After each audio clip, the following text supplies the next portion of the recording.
Hello everyone. बात करने वाले हैं आज हम अमेरिका के हुए दस्तावेजों के जो लीक हुए, वो सीक्रेट दस्तावेज या टॉप सीक्रेट जो फाइल्स हैं वो अमेरिका की लीक हो गई। तो सबसे पहले हम बात करेंगे कि आखिरकार ये लीक कैसे हुई, टॉप सीक्रेट दस्तावेजों का क्या मतलब होता है। क्या होता है जब अब कोई भी गवर्नमेंट हो या कोई भी देश की सरकार हो, उसकी जो नीति जो बाहर सामने आती है वो कुछ और होती है, और जो उसकी प्लानिंग हो रही होती है वो कुछ और होती है। जो प्लानिंग कोई सरकार, किसी देश की सरकार जब बाहर शो नहीं करती, उसे बोलते हैं हम टॉप सीक्रेट प्लानिंग। जो किसी को ना बताते हुए गवर्नमेंट उस पर धीरे धीरे काम कर रही होती है। इसी क्रम में या उसका एक होता है, जैसे हम नॉर्मली भी किसी से बात कर रहे हैं, भले ही चाहे वो हमारा कितना दोस्त हो, घर वाले हों, लेकिन इंटरनली हम थोड़ा सा एक अलग टाइप से सोचते हैं उस चीज़ के बारे में। तो यही चीज़ है। यहाँ पर क्या हुआ, अमेरिका के कुछ दस्तावेज हैं वो लीक हो गए। कहाँ पर लीक हो गए? ऑनलाइन मार्केट में लीक हो गए, ऑनलाइन लीक हो गए। उनके बारे में ये निकलकर सामने आया, रसिया, जापान, ऑस्ट्रेलिया और दक्षिण कोरिया, इन पर डायरेक्ट और इनडायरेक्टली प्रभाव पड़ा, और जिसमें यह कहा गया कि अमेरिका इन सब की क्या कर रहा था, जासूसी कर रहा था। दूसरी तरफ जो यूक्रेन है, यूक्रेन को आपको मालूम होगा यूएसए सबसे ज़्यादा हथियार प्रोवाइड करवा रहा है, पैसे प्रोवाइड करवा रहा है। तो उसकी जो वास्तविक सोच, अमेरिका वास्तविकता में यूक्रेन के बारे में क्या सोचता है, वो भी निकल कर सामने आया।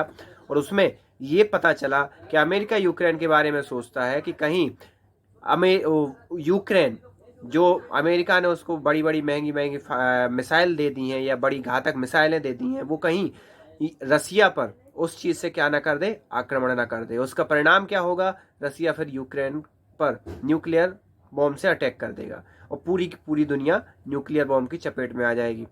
तो ये कुछ चीज़ें हैं। साउथ कोरिया जो बहुत ही मित्र राष्ट्र है अमेरिका का, जब से नॉर्थ कोरिया और साउथ कोरिया का विघटन हुआ तभी से, उसके बारे में भी निकलकर सामने आया कि साउथ कोरिया के बड़े बड़े राष्ट्राध्यक्षों, बड़े बड़े नेताओं की अमेरिका क्या कर रहा था, जासूसी कर रहा था। तो इन सब चीज़ों का एक लीक हो जाना और अमेरिका का भी उस चीज़ को स्वीकार कर लेना कि हाँ भैया उन्हीं का डॉक्यूमेंट रिलीज हुआ है, ये बहुत बड़ी बात होती है। अब आप सभी लोग ये सोच रहे होंगे कि आखिरकार ये डॉक्यूमेंट लीक कैसे हुए।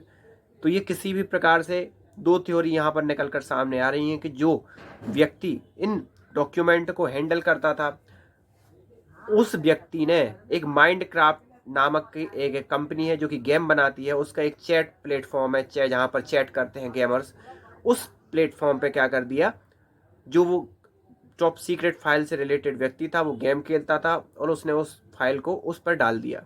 ये 2-3 महीने पहले डाल दिया, उसने अपनी पावर बताने के लिए डाला हो या धोखे से डाला हो, जो भी हो, या किसी को ये शो ऑफ कर रहा हो कि भाई मेरे पास इतनी टॉप सीक्रेट जानकारियां हैं अमेरिका के संबंध में, क्योंकि अमेरिका कितना बड़ा राष्ट्र है, ये सभी चीज़ें आपको मालूम है। बाद में जब 2-3 महीने पहले ये चीज़ें लीक हो गई, उसके 2-3 महीने बाद पता चलता है कि ये वास्तविक रूप से ये डॉक्यूमेंट टॉप सीक्रेट थे, और इससे अमेरिका की जो छवि निकल कर सामने आई है वो एक मित्र राष्ट्र की बजाय एक संकालू और एक अविश्वसनीय राष्ट्र के तौर पर निकल कर सामने आई है। तो इस बारे में आप क्या सोचते हैं, आप हमें कमेंट करके बता सकते हैं।